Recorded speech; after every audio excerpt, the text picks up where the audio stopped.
What's up, people? It's your man Joshua Pondexter. Put on my makeup, a little light there. So, hey, it's Wednesday, lunch and learn. Got a great topic here. This topic came to me from listening to my man Deion Sanders talking to his pregame speech to his team before they beat the brakes off of Nebraska. It was, you can go find it on the internet, YouTube, TikTok. Just look up that pregame speech, second game number 2 with prime time, right? And the gist of the speech was, it's personal, right? If you want to win, you must make it personal. It has to be personal, because a lot of times we're not taking things personally, right? So today's topic is personal. Mind your own economy, right? We're talking about all the things that's going on in the economy around the world. Yeah, you need to pay attention to that. You need to listen to that. But you need to mind your own economy, right? Because it's personal. And I could definitely say that, I was surprised by prime time. I remember prime time when he was in his prime playing, right? Football player, baseball player, rapper, entertainer, whatever, So we kind of remember him as not a clown, but clowning. I ain't gonna say the brother was a clown, but he was straight out clowning. Talking about Deion Sanders, right? He was clowning and this is just slang talk. He was clowning on the football field. He was clowning on the baseball field. He had been clowning since he was in college. The boy was world class, right? So we was like, and he had his antics, which made him a commercial success, not only on the field but off the field. So when it came time to say, he's gonna coach football, really? Gonna coach football, not knowing that this boy has been coaching, his boys and other boys the whole time with his own money. Anyway, he go to Jackson State and he was successful. Then he go to Colorado and get on the big stage, and he was successful. And then we get to see these opportunities of him coaching and teaching these young men that it's personal. You need to take life personal, right? So this is personal. Everything I do is personal. So we're talking about, it's personal, minding your own economy. Yes, there's a whole bunch of stuff going on in the world economy, and you need to know about it, right? So you need to know when the economy is strong. You need to know when the economy is weak. Globally, your nation, right? So you can begin to make some smart personal decisions, right? So let's look at some indicators of a strong economy. Low unemployment, right? So it's not a lot of unemployment in America. There's jobs, there's tens of thousands of jobs open that can't fill, right? If you won't take them, they'll bring people in the country to take them, right? Increased constructions. Before that, let's look at steady inflation. Oh yeah, not the bump and the rise of inflation, but steady inflation, right? The cost of goods going up, not skyrocketing. So that's doesn't indicate a strong economy. Low unemployment.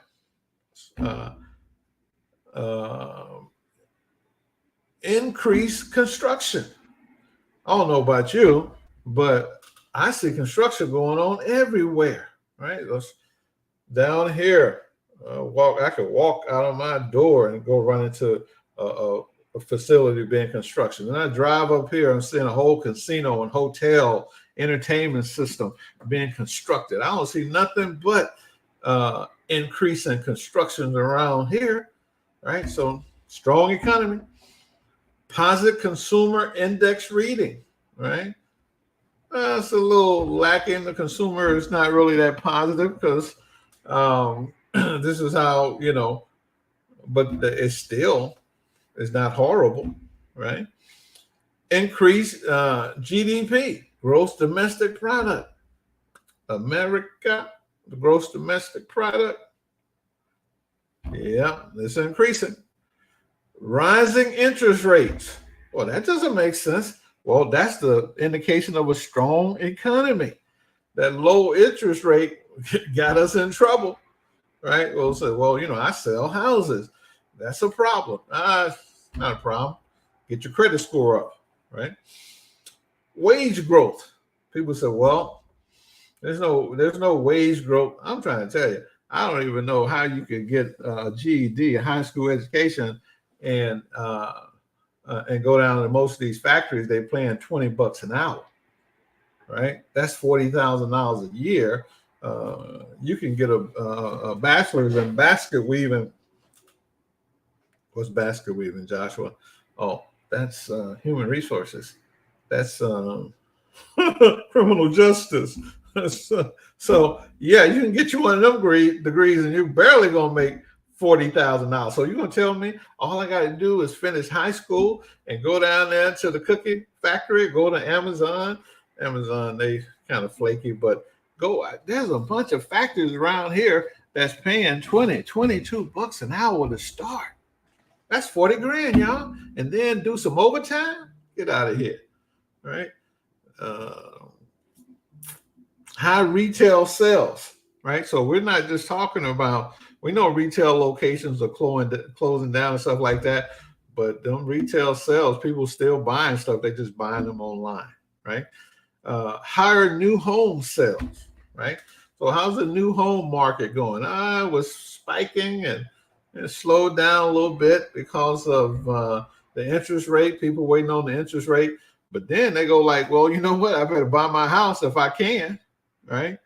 All right. So higher industrial production. Are we being productive? So this is how to determine. These are indicators of a strong economy, right? So how do I relate that to my personal economy? Low unemployment, right? So there's employment out there, but here's what I would suggest that you combine with your employment. Get you a side hustle, right? So that you can own, your own job, something that you can have, or create you a side business, and you will be stupid to fire yourself, make yourself unemployed. You got a permanent job once you create one for yourself. But keep that 9 to 5 now. Don't let that go, right? Steady inflation. Well, you're working a job, things are getting more expensive. You need to show up and show out and let the boss will give you a raise, if you show yourself to be raised ready, or if you're in business, you need to keep increasing your costs, right, of service, a product that you provide, because inflation is going on, right? So these are some of the things we need to mind our own economy, right? So we're going to come back to the heart of the topic, minding our own economy. So let's talk about the economy in America. It is strong. It is vibrant. It has ebbs and flows and dips, but overall, the American economy is strong, right? Now we're like, are we concerned about BRICS, right? Are we concerned about the combining of Brazil, Russia, India, China, South Africa? Understand they just offered Ethiopia an opportunity to join the club, right? So are we concerned about if, right?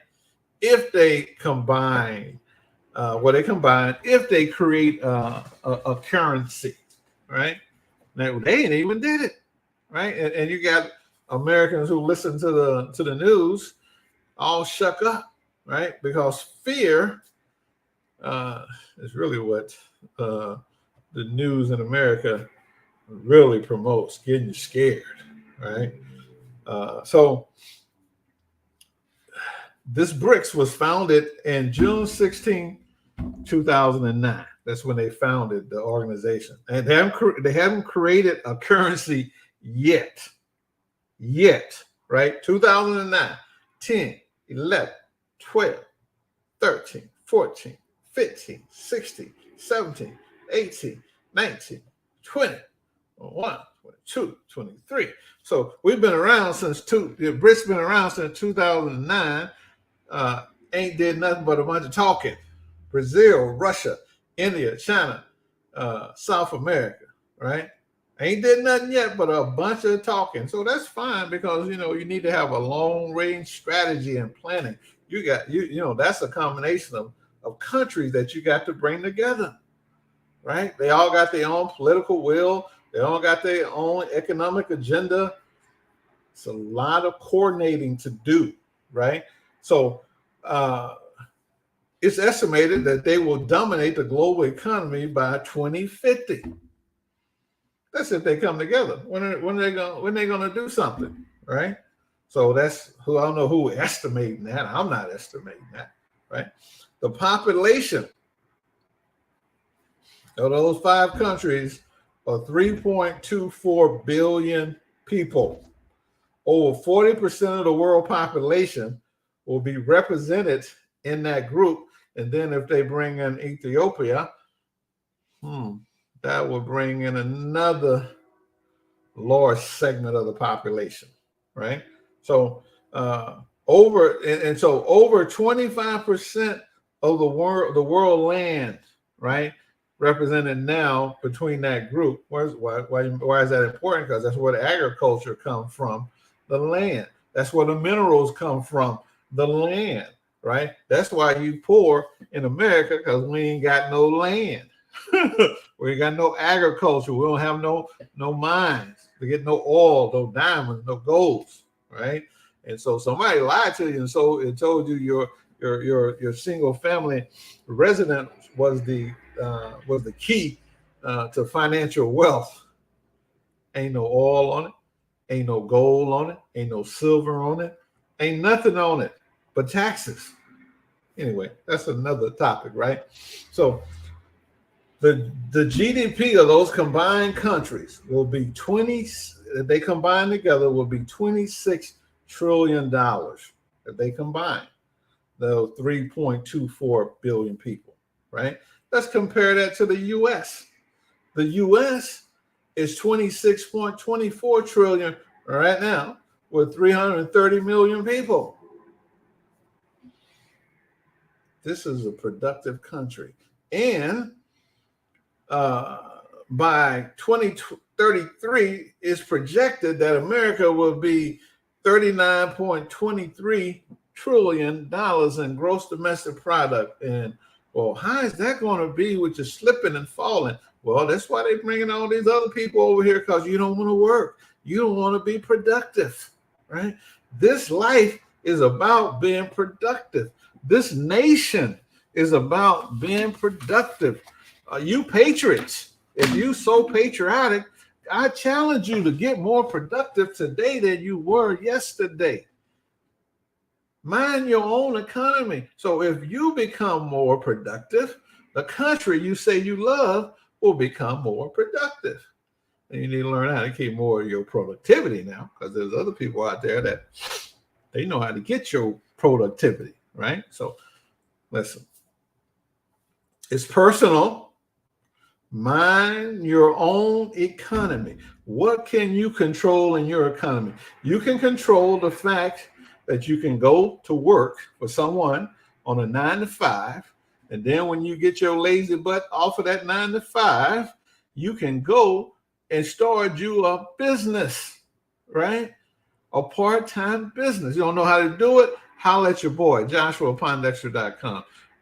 I started my part-time business in 1986, and then I didn't go full-time in business until 2002 because I always had a corporate job, in a business on the side, right? And then that turned into my reality, right? And I'm talking, that's over almost 3 decades of doing the both, right? No quick successes, right? So this is mind your own business, mind your own economy, right? And so now be productive. You got to be productive. You're spending a whole lot of time not doing nothing, right? You got to be productive. So this, you have to mind your own economy, the things that you can control. The things that you can control in your economy is how you spend your money, right? How you invest your money.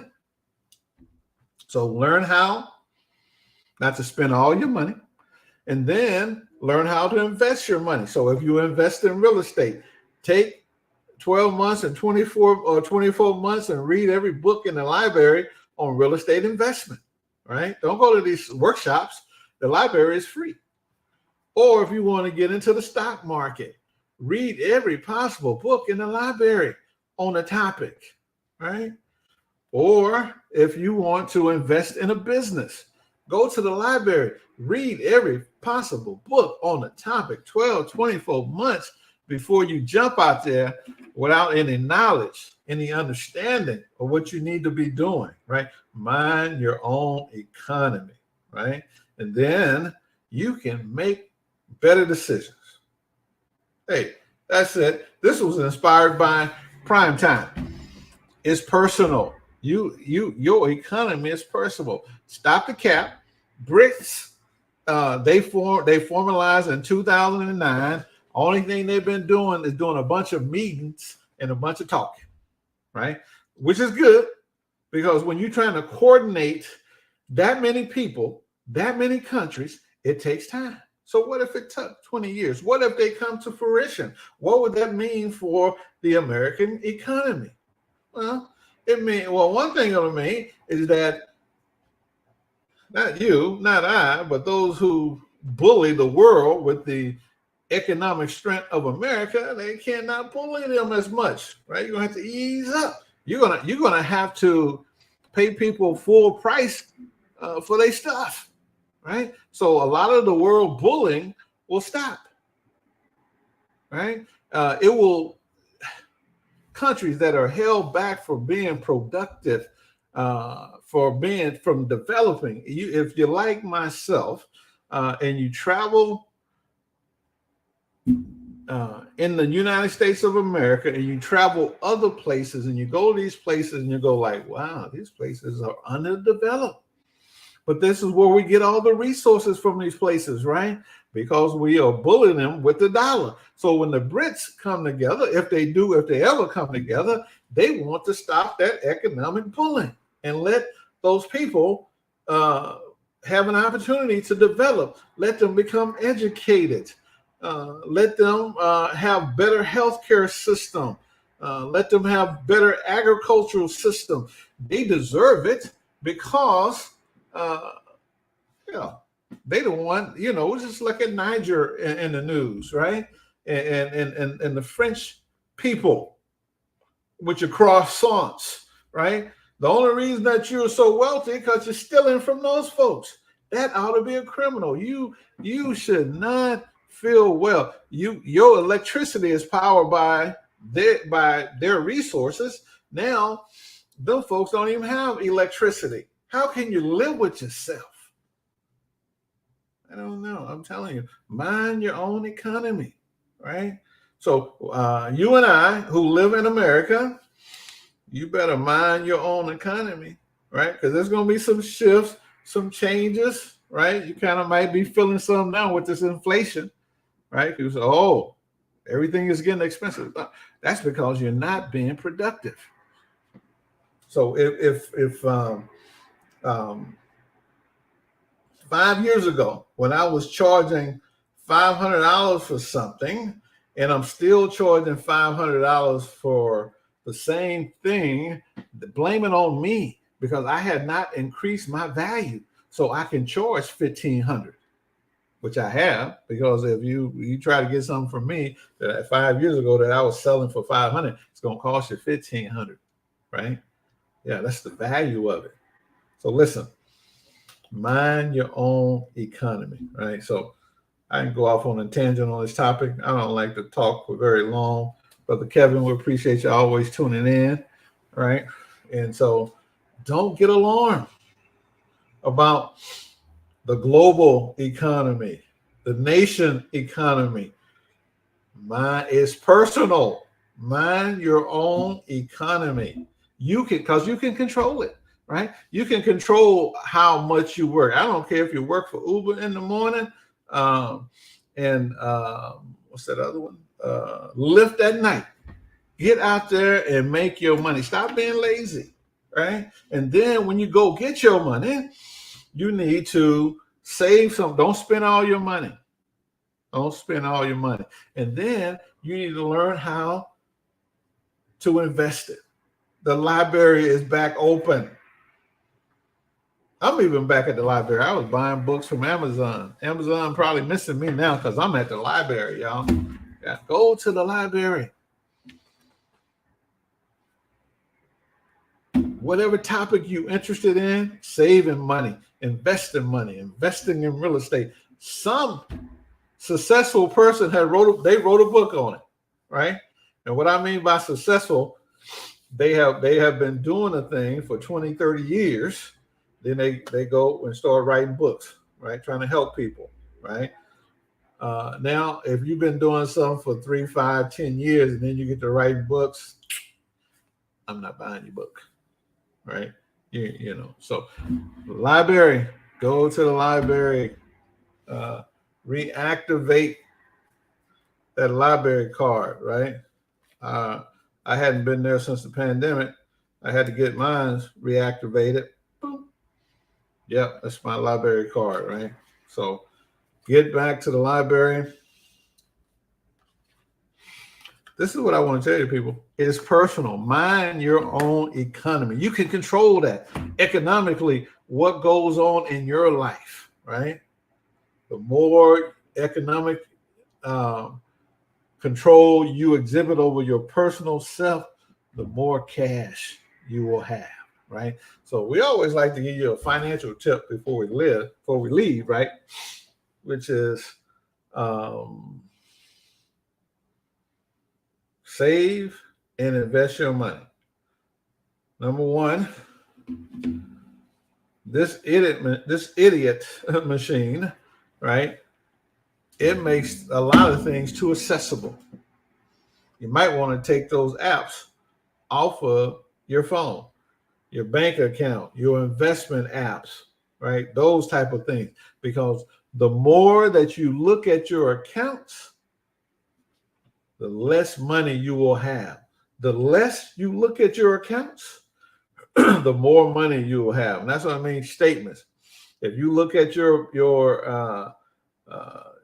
bank accounts, your investment account every day, less money. If you look at them every 30 days, you're going to see a tick up. If you look at them every quarter, you're going to see a significant rise in your cash. This little trick right here, this little hack, if you look at them once a year, you're going to see that money grow, right? That's a little hack for you. That's a little trick for you. Stop watching your money every day, right? Stop watching every 30 days. Stop watching every quarter. Once a year is good enough, right? Listen, Vanguard. I'm bullish on Vanguard. They got some of the lowest fees for mutual funds in the industry. They are the inventors of the index fund, right? So I'm not thinking of the founder's name right now. at the moment, but he had a guy to come work for him, and he said, "Hey, listen, put your money in this index fund and let it ride." So this is pure trust. He trusted the man. This is before the index fund had did all the beautiful things that they have done for his performance. He trusted the man. He worked for the man for 30 years, and he never looked at his account. On the day he got ready to retire, he opened up his statement, and he said he almost had a heart attack. He had so much money, right? I don't know, but listen, trust the process. Stop looking at your money every day, right? Give it a chance to grow. I recommend if once a quarter or once every 12 months to watch it, right? And I'm talking about your growth money, your money for future, right? For